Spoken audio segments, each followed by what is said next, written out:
Hola, soy Iris, bienvenidos a mi zona de acuarelas. Hoy vengo con otro libro. A ver, acá hace mucho frío, muchísimo frío, estamos enfrentando otra ola de frío muy fuerte.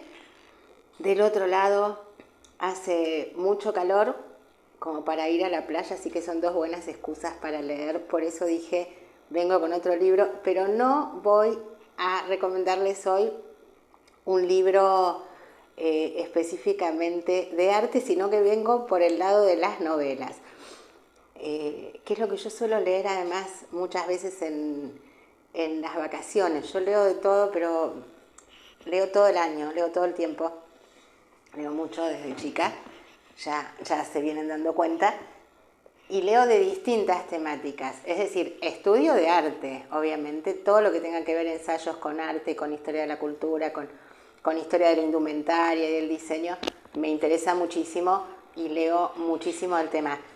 Pero después leo otras cosas. Rara vez tengo en mi casa libros de literatura, libros de novelas, por ejemplo, porque generalmente para hacer lugar a otros libros que sí quiero conservar, suelo leer, durante mucho tiempo además leí en la librería, leí en la editorial y no me los compraba. Perdón, esto es algo casero, estoy en mi casa y es algo casero. Mi perro me estaba sacando una media. Lo tengo acá abajo y me está robando una media. No hay quien pueda con este perro. A la noche se activa. De día él duerme, está viejito ya, tiene 10 años. Perdón, de día duerme. Se levanta a las 6 de la mañana porque, bueno, tiene que hacer sus cosas, hay que sacarlo y todo eso. Y tiene ese horario que le quedó de cuando yo iba muy temprano a dar clases a la facultad, y él era muy chiquito, y después se vuelve a acostar. O sea, es como el perro del hortelano, ¿eh? No duerme ni deja dormir cuando a él se le ocurre, pero después cuando uno se levanta, él se vuelve a acostar, duerme toda la mañana, juega al mediodía, vuelve a dormir a la tarde, sobre todo ahora que hace frío, está acostado al lado del hogar, y a esta hora se activa. No sé si es que siente la casa tan calentita y le dan ganas de ponerse a jugar, se activa. Me puse a hacer el video y mientras les iba hablando a ustedes, mi perro me estaba robando las medias. Son los calcetines, para los que miran desde otros países. Me estaba robando los calcetines sacándomelos del pie porque él es muy inteligente, desatanudos. Los Jackson son como nenes de 4 años, tienen inteligencia como un nene. Entonces hacen cosas y son muy divertidos, pero a veces cuando uno quiere hacer algo y él quiere hacer otra cosa, suelen ser perros muy intensos. Así que no paró hasta que me robó las 2 medias. Vamos con el video hasta que me dé frío. Espero poder hacerlo entero. Bueno, les decía, porque hace realmente mucho frío y se esperan temperaturas por debajo de 0 grados. A la mañana temprano y a la noche, sobre todo hace mucho frío. Bueno, es una buena oportunidad para leer. A mí me gusta mucho leer en vacaciones y leo de todo, o sea, leo novelas, puedo leer Corín Tellado, por ejemplo. Durante muchos años en las vacaciones me llevaba libros de Corín Tellado para leer y de repente leía filosofía durante el año, por poner un ejemplo. Leo los extremos, no tengo esa cosa que tiene otra gente, que no, yo solo leo ensayos, no, yo solo leo filosofía, yo solo leo libros serios, porque a mí me gusta leer otro tipo de libros que me relajan y que yo los llamo libros shampoo. Cuando yo leo una novela, la leo por diversión. Cuando leo un ensayo, lo leo para estudiar. Entonces, si todo el año leo para estudiar, en las vacaciones muchas veces me divierte leer otras cosas. Y también muchas veces libros de historia de la indumentaria, que me los llevaba mucho a la playa y todo, porque bueno, estoy escribiendo hace muchos años un eterno libro de historia de la indumentaria que nunca lo termino porque me divierto muchísimo haciéndolo e investigando y voy a tardar mucho más en terminarlo todavía porque me encanta y tengo como 400 páginas, pero no tengo ganas de terminarlo, me divierte. Y este libro que les voy a recomendar ahora describe algunas indumentarias medievales y entonces me interesó por eso. En realidad compré este libro por ese motivo y después lo leí en un fin de semana que me resultó fascinante.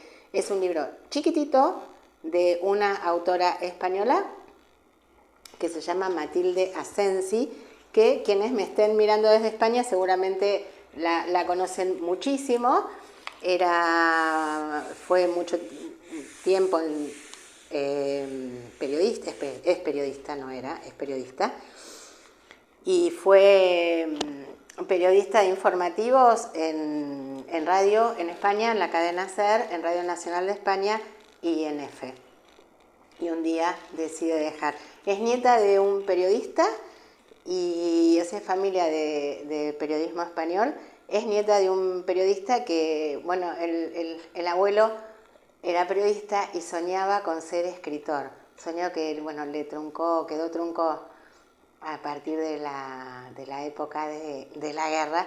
Y el sueño, bueno, se lo cumple Matilde Asensi a su madre y a su abuelo. Ella dice que su mamá la manipuló para ser escritora.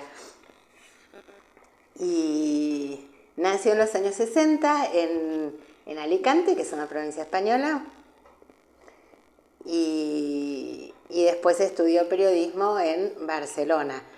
Tiene el logro de ser la primera mujer que vende bestsellers en España de las últimas décadas, ¿no? Es bestseller, es la primera mujer que hace novela que se suele llamar de género, novela histórica o de aventura, y se transforma en un bestseller. Vendió más de 30 millones de ejemplares y fue traducida a 15 idiomas.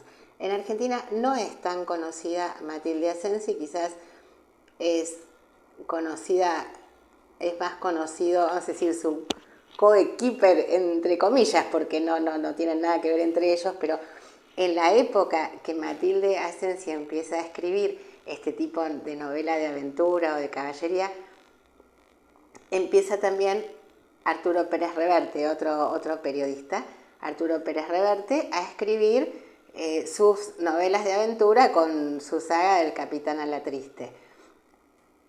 Es más criticado cuando empieza Pérez Reverte que Matilde Asensi, que pasa tal vez más desapercibida.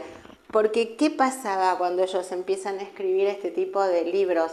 Bueno, Camilo José Cela creo que era el que decía que lo mejor para hacer literatura es que la literatura no tuviera apellido. Es decir, que si se podía encajar dentro de algún género era literatura de clase B, no gran literatura. Pero bueno, Pérez Reverte era altamente vendedor, así que yo supongo que también un poco porque existe la envidia en el ambiente, también era envidiado por la cantidad de ejemplares que vendía. Yo me acuerdo que en esa época yo decía, bueno, lo critican, pero más de uno quisiera vender libros como Pérez Reverte. Y son muy recomendables sus novelas y se ha ganado su lugar, y su lugar además en la Real Academia Española. Bueno, ella misma en entrevistas a veces cuenta que, que el que iba al frente o el que recibía los golpes era más Pérez Reverte que ella. No fue tan, a lo mejor al comienzo tan criticada como fue Pérez Reverte, que después, por supuesto, nadie lo critica, no deberían, sí, porque es un excelente escritor. Bueno, Matilde Asensi escribió, creo que son cerca de 14 novelas aproximadamente, entre ellas famosísima El último Catón y El regreso del Cantón, que es una de sus últimas novelas, aunque su última novela es Sakura. Tengo entendido que, bueno, que ella tiene una enfermedad y ahora en este momento no está escribiendo tanto, pero de lo que escribió, todo vale la pena leerlo. Lo que yo les voy a mostrar ahora y a recomendar, a mí me encantó este libro, es Peregrinatio, que habla del Camino de Santiago. ¿Por qué elegí este libro además? Porque hace frío, está bueno para leer, y allá donde estás vos seguramente hace calor y está bueno, es cortito, te lo llevas a la playa y te vas a entretener muchísimo, pero además justo estamos empezando el mes de Santiago, Bueno, acá lo llaman julio ese mes, pero en Galicia saben que lo llamamos Santiago. 25 de julio es el día de Santiago, un día muy importante en Galicia. Y bueno, y entonces decidí esta vez aprovechar el mes de Santiago y hacer algunos videos relacionados con el Camino de Santiago y con las tradiciones de la Catedral de Santiago de Compostela, que ha sido una ruta religiosa, iniciática para quienes creían y también comercial importantísima en Europa, que hoy todavía se sigue transitando. Bueno, Matilde Asensi, hay algo muy curioso. Yo comparto varias cosas de forma de vida con Matilde Asensi, varias. Me sorprendió leer algunas veces algunas entrevistas. Bueno, en principio, ser familia de periodistas, lo compartimos. Haber estudiado periodismo, lo compartimos también. Es enemiga de la corrupción y por ese motivo prefirió dejar el periodismo, porque ella decía que se enteraba de las cosas, pero había ciertas cosas donde ella tenía que quedarse callada y se sentía muy mal. Entonces decidió dejar de lado esa profesión y dedicarse a escribir sus novelas. De hecho, creo que trabajó cuando deja el periodismo en algo que nada tenía que ver ni siquiera con lo que había estudiado, que era ser administrativa en un centro de algo que hizo unas oposiciones. Y con eso se mantenía y se dedicó a escribir. Obviamente hoy se puede dedicar, después de 30 millones de ejemplares vendidos, que poca gente, pocos escritores en la actualidad venden así, se dedica exclusivamente, obviamente, a escribir. Tiene otras curiosidades en común conmigo, que toma siempre Coca-Cola y no toma alcohol. Y bueno, me pasa a mí lo mismo. Yo tomo Coca-Cola, tengo la suficiente personalidad para tomar un refresco, aunque todo el mundo esté tomando alcohol. Los ambientes artísticos suelen ser ambientes donde la gente, sobre todo el de escritores, es un ambiente donde toman bastante alcohol, o por lo menos históricamente. En la actualidad la gente vieron que se cuida más, que están con el jugo de naranja, el agua mineral y demás, pero suele ser un ambiente donde se toma alcohol, cosas que detesto profundamente, y comparto con Matilde Asensi el gusto por la Coca-Cola y rechazar el alcohol y los excesos que el alcohol provoca. ¿No? Yo me mantengo muy apartada de eso. Y otra cosa que también encontré leyendo de ella y que era muy curioso, que a ella tampoco le interesa participar activamente en vidas, en lo que podría ser la vida social de la cultura, que es una señora de su casa que se dedica a escribir sus libros, o sea, de su casa en el sentido de estar en su profesión, ¿no? Que le interesa su profesión, le interesa su obra. A mí me pasa lo mismo, yo soy muy poco sociable. A ver, en la vida real soy como me están viendo acá en la cámara, pero no soy de hacer vida social. A mí no me interesa para nada, nunca me gustó.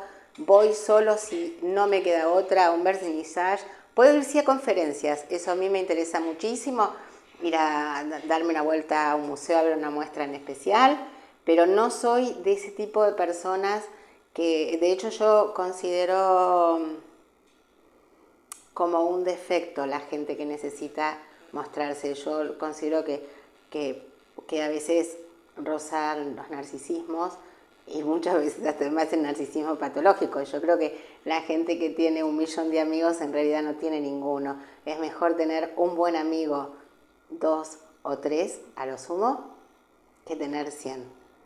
Porque cuando tenés 100, de verdad, no tenés ninguno. Entonces yo ese tipo de vida nunca la quise para mí.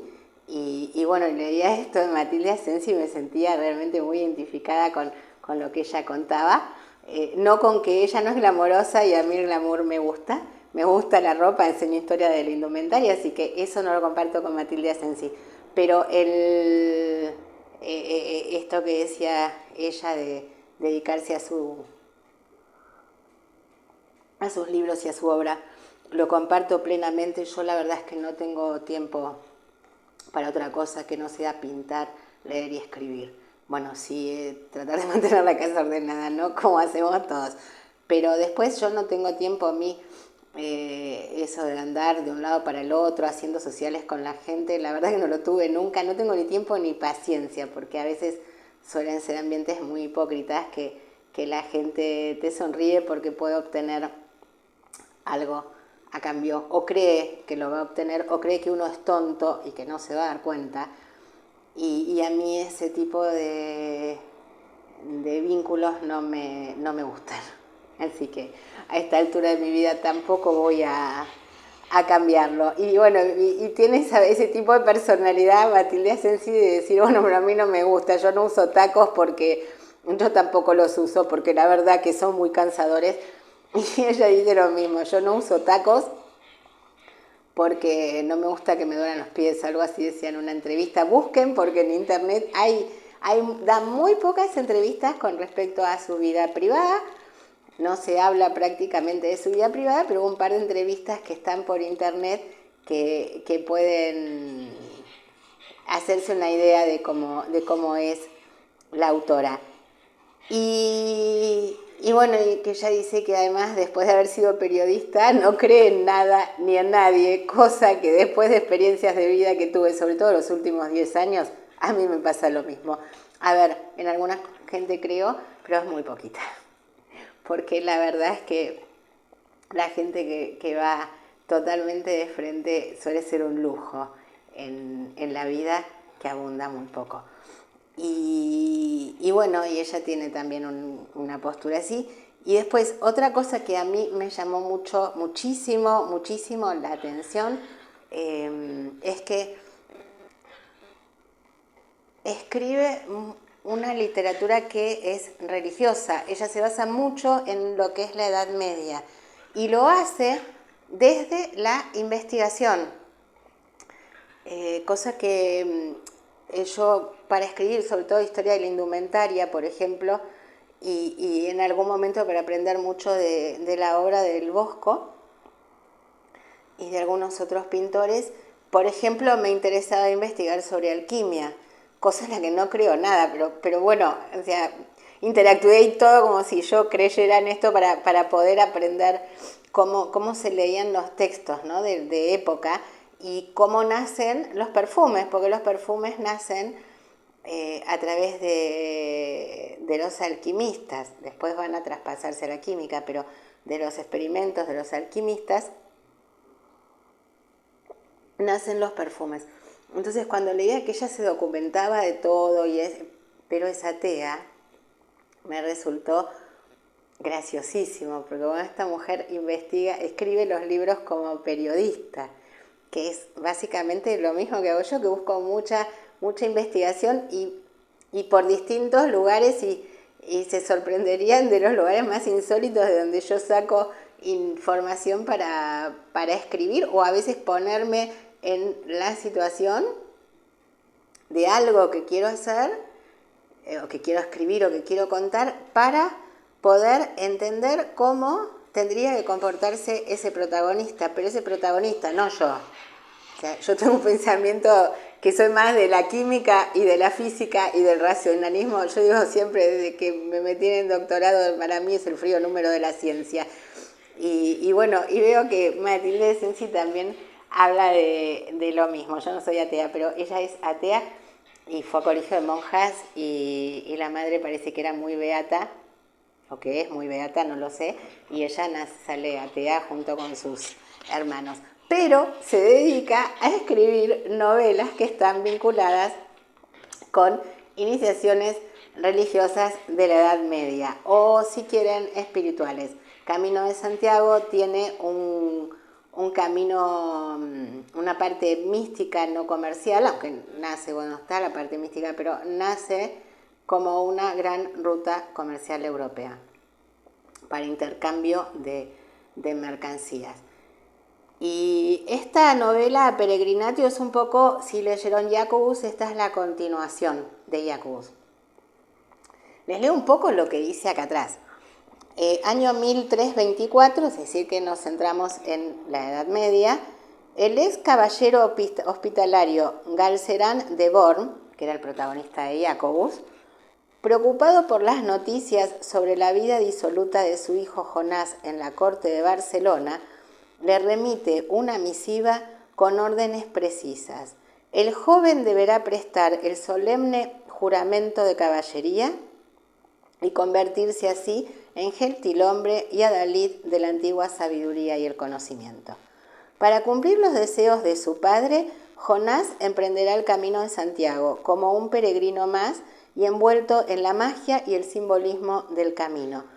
Irá ejecutando rigurosamente todos los rituales que exige su condición de aspirante a caballero. Una extraordinaria guía novelada del milenario camino y un homenaje de la ruta jacobea en el que Matilde Asensi devuelve la voz a algunos personajes de su gran éxito, Jacobus. Camino de Santiago tiene en esta parte, o sea, si uno lo encara de esta manera, por lo menos yo así lo aprendí de mi familia gallega, es un poco como ir sorteando obstáculos del camino de la Oca, del juego de la Oca. Está vinculado con el juego de la Oca. Otro día les voy a mostrar que tengo un libro del juego de la Oca que es hermoso. No para jugar a la Oca, que habla sobre todo el simbolismo del juego de la Oca. Yo todas estas cosas las considero ya que son pasadas de moda, que hoy son supersticiones, pero me encanta toda esta cosa de la parte medieval como curiosidad, y me gustan más las novelas de caballería, tal vez porque crecí escuchando cosas de Galicia y de Santiago, entonces este tipo de cosas me llaman mucho la atención. Miren, les voy a leer un poquito, pero también se los voy a mostrar porque está hecho como si fuera un libro antiguo, con los personajes como si fueran personajes medievales. La forma en que está diseñado es muy novedosa para este tipo de libros y me pareció hermosísimo como objeto también, ¿no? A pesar de que esta es la edición de bolsillo, hay una edición mejor, pero esta, que está editada por Bucket, es una edición barata del libro. Hay una edición mejor.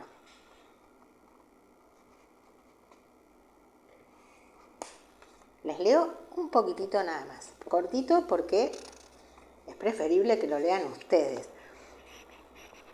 Es una larga carta, todo el libro es la carta del padre a su hijo, para ver si el hijo lo logra enderezar. Y tiene muchas enseñanzas de vida este libro, así tan cortito, tiene muchísimas enseñanzas para la vida, que son generalmente las enseñanzas que se aprenden vinculadas al Camino de Santiago, que un poco tiene que ver con aprender a elevarse por sobre las circunstancias y no tomarse las cosas de manera personal, por ejemplo, lo que no quiere decir que uno no se defienda, pero a veces las mejores batallas se ganan apartándose. Eso se aprende muchísimo vinculado al Camino de Santiago. Jacobus, como decía mi abuela decía que si yo le quería colgar un San Benito a alguien, que lo mandara a Santiago.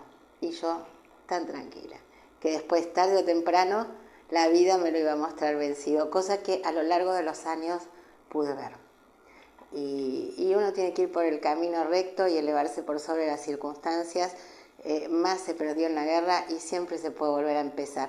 Básicamente creo que es algo así el Camino de Santiago, ¿no? Elevarse un poco por sobre lo que es lo mundano. Y son enseñanzas que en este tiempo que vivimos en el mundo de tanta violencia, donde nos estamos cada vez metiendo más adentro, no sé ustedes, pero yo a veces prefiero no interactuar con la gente, pero para que esto termine en una discusión, mejor me quedo en mi casa pintando, que vivo feliz y me evito a la gente conflictiva, pero las evito 100%, y si tengo que bajar la cortina y echarlos de mi vida y bloquearlos por todas partes, si la gente me resulta conflictiva o que se mete en mi vida privada o que intenta imponerme una manera de pensar que no es la mía, yo digo, bueno, ya a esta altura tengo muchos años, ya está, que se vaya.